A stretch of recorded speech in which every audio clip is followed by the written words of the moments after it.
ఆంధ్రప్రదేశ్ రాష్ట్రంలో నుంచి రిలీవ్ అవుతున్నారు. 1,25,000 మంది ఇంజనీరింగ్ విద్యార్థుల్లో పట్టుమని 500 ఉద్యోగాలు లేవు. మరి చంద్రబాబు నాయుడు గారి హయాంలో ఉద్యోగాలు ఉన్నాయా?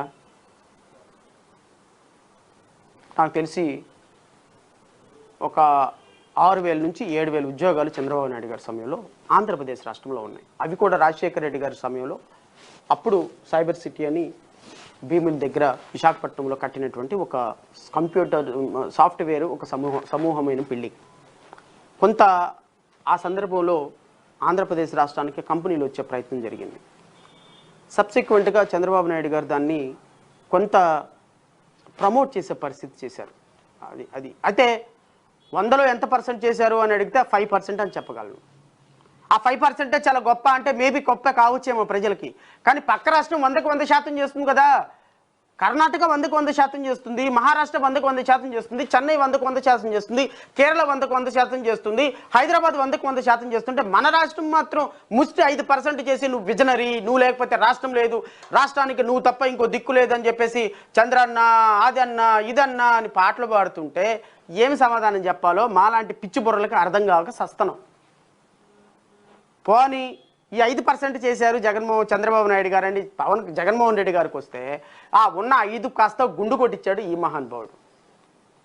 ఏమండి, నా 5 సంవత్సరాల్లో 5 కోట్ల మంది ప్రజలు నివసించే ఒక ప్రాంతంలో 2.5 లక్షల కోట్ల రూపాయల బడ్జెట్ ఉన్న ఒక ప్రాంతంలో 1,300 కిలోమీటర్ల తీర ప్రాంతం ఉన్న 765 కిలోమీటర్ల తీర ప్రాంతం ఉన్నటువంటి ఇంత సీరియస్ ఆంధ్రప్రదేశ్ 13 జిల్లాల్లో ఉన్నటువంటి భారతదేశంలో గుజరాత్ తర్వాత అంత అద్భుతమైనటువంటి తీర ప్రాంతం ఉన్నటువంటి ఇలాంటి ప్రాంతంలో మనకు వచ్చేది 57 కంపెనీలా?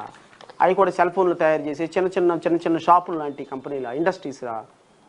ఎన్ని ఇండస్ట్రీస్ రావాలంటే మనకి? ఎన్ని లక్షల కోట్ల పెట్టుబడులు రావాలి మనకి? విశాఖపట్నంలో మార్చి 3వ తారీఖున 13 లక్షల కోట్ల రూపాయలు పెట్టుబడులు అనేది అట్టహాసంగా చేశారే. 13 లక్షల కోట్ల రూపాయల పెట్టుబడులు 13 కోట్ల రూపాయల పెట్టుబడులు రాలేదు మనకి. ఎవరు కారణం దీనికని అడుగుతున్నా నేను.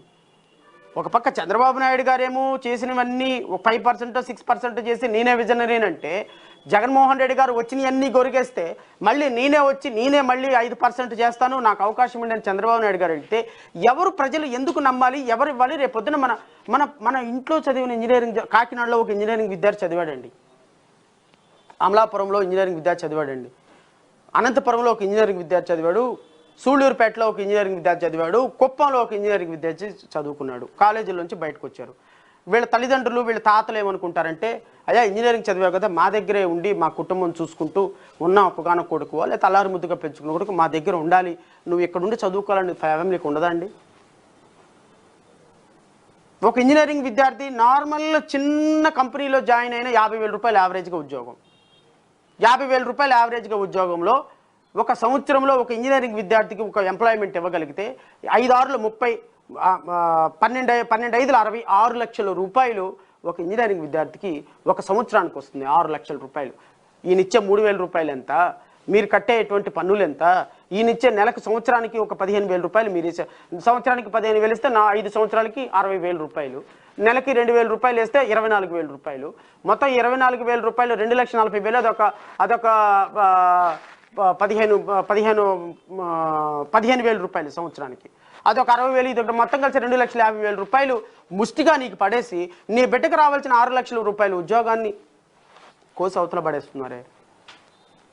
అదే నీ బిడ్డకు ఒక ఉద్యోగం వస్తే 6 లక్షల రూపాయలు, నీ బిడ్డ నెలకి 50,000 రూపాయలు తన సొంత కాళ్ళ మీద తను నిలబడి తల్లిదండ్రులను చూసుకుంటూ, బిడ్డలను చూసుకుంటూ, భార్యను చూసుకుంటూ, లేకపోతే పెళ్లి చేసుకుని తన కాళ్ళ మీద తను నిలబడి నీకు ఒక నెలకు వచ్చేసరికి జీతంలో ఒక తల్లిదండ్రులకు ఒక చీర ఒక పంచె కొనుక్కొచ్చి పెట్టగలడు. కానీ పిల్లవాడు 35 సంవత్సరాలు వచ్చినా ఇంజనీరింగ్ చదివినా ఉద్యోగం లేకుండా వాడు హైదరాబాద్ వెళ్ళి డిటిపి సెంటర్లో 5,000కి 10,000కి పనిచేసి డబ్బులు దొరక్క అక్కడ చపాతీలు దీన్ని బతికి మరలా ఇక్కడ నుంచి తల్లిదండ్రులు వచ్చే పెన్షన్లో నుంచి డబ్బులు పంపించే జీవితం బాగుంటుందమ్మా మీకు?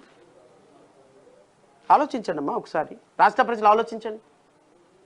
అలాంటి జీవితం బాగుంటుంది అంటే నాలాంటి వాడు ఒక నమస్కారం పెట్టి ఇంకొక 10 సంవత్సరాలు పోరాటం చేయటం తప్ప ఏం లేదు. నేనేమంటానంటే నాలాంటి వ్యక్తులను మీరు